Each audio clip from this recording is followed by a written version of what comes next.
It was a cold, windy evening in Washington, D.C., the kind that made the streets seem lonelier than they were. President Donald Trump was returning to the White House after a long day of meetings. He sat in the back of his limousine, flipping through briefing notes but unable to focus. The weight of the day hung heavy on his shoulders. As the motorcade slowed near a busy intersection, Trump glanced out of the window and noticed a figure sitting on the curb. The man looked utterly defeated. His head bowed low, a battered cardboard sign propped up beside him.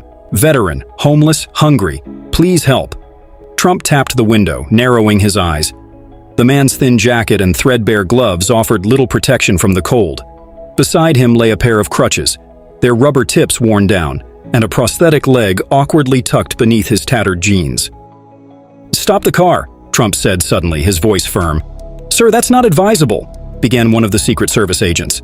"I said stop the car," Trump repeated, already reaching for the door handle. Stepping out into the brisk air, Trump walked toward the man. His security detail scrambled to surround him, their earpieces buzzing with concern. The man looked up, startled, his face gaunt and his eyes hollow. "What's your name?" Trump asked, his tone softer than anyone nearby had ever heard. The man hesitated as if unsure whether to answer. Finally, he replied, Richard Wilson. "Richard, what happened to you?" Trump crouched slightly, meeting the man's gaze. Richard's voice was raspy, either from disuse or the cold. "I served in Afghanistan, lost my leg in an IED blast, came home and things fell apart. Couldn't keep a job, couldn't pay the bills. My wife left. Now, I'm here." Trump stared at him, his expression unreadable. Then, he reached into his coat pocket and handed Richard his gloves. "You served your country. It's time your country served you." Trump returned to his limousine, signaling to his security detail to bring Richard along. The motorcade redirected to Walter Reed National Military Medical Center, where the president insisted Richard receive immediate attention. The car ride was quiet, save for the occasional question from Trump. "How long have you been on the streets, Richard?" 2 years, Richard admitted, staring at his hands. "I've tried shelters, but they're overcrowded, and the VA, it's not what they promised." Trump clenched his jaw but said nothing. The system was failing, and it was his job to fix it. When they arrived at Walter Reed, Richard was admitted immediately. Doctors and nurses bustled around him, running tests and assessing his condition. Trump stayed longer than anyone expected, pacing the hallways and speaking with the medical staff. "Make sure he gets everything he needs," Trump said before leaving. "And I mean everything. I'll cover the cost personally if I have to." Over the next few days, Trump couldn't stop thinking about Richard. He reviewed reports on veteran homelessness and healthcare, growing increasingly frustrated. The numbers were staggering. Tens of thousands of veterans homeless, many of them struggling with physical disabilities, mental health issues, and addiction. "How did it get this bad?" he asked during a cabinet meeting. No one had a satisfying answer. Some blamed bureaucracy, others funding shortages. But Trump wasn't interested in excuses. Later that evening, he returned to Walter Reed to visit Richard, who was sitting up in bed, looking healthier already. "You came back," Richard said, surprised. "Of course I did," Trump replied. "How are they treating you?" "Better than I deserve," Richard said, his voice tinged with guilt.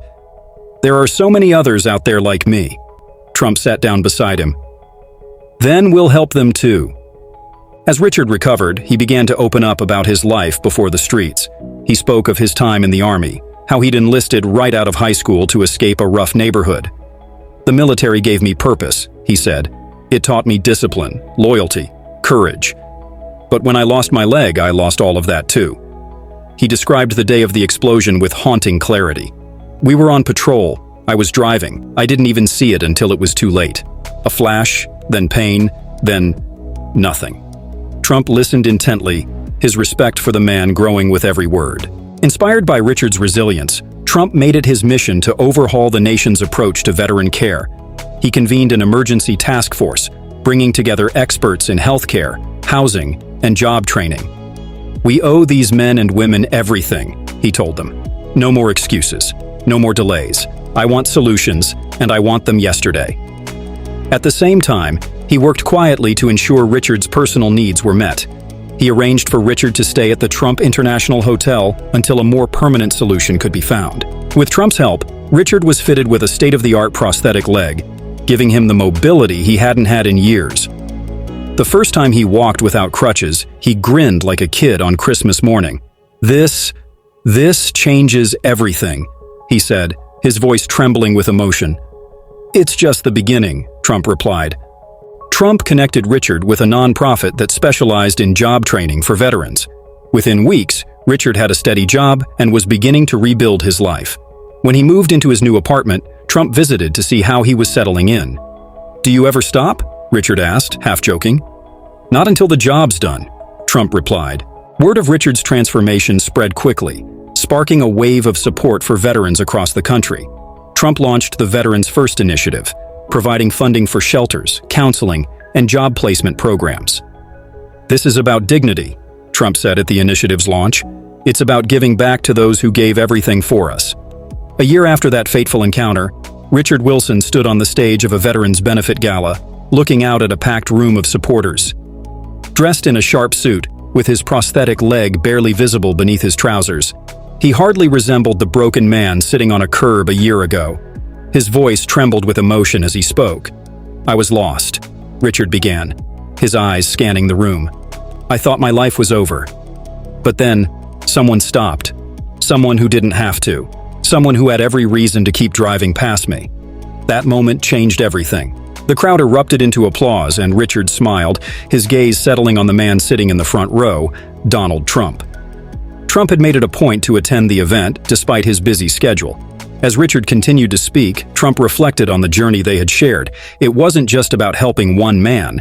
It was about showing the world that change was possible, one step at a time. After Richard finished, Trump took the stage to a standing ovation. "Richard is a reminder of what makes this country great," he said. "Resilience, courage, and the determination to never give up. But let me tell you something. His story is not unique.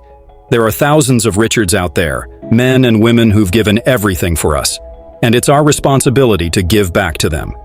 The evening ended with the announcement of a new initiative, the Heroes Fund, a nationwide program dedicated to eradicating veteran homelessness. The program would fund housing, healthcare, and job training for those who had served their country. In the months that followed, the Heroes Fund became a national success. Thousands of veterans found new hope, and Richard became an ambassador for the cause.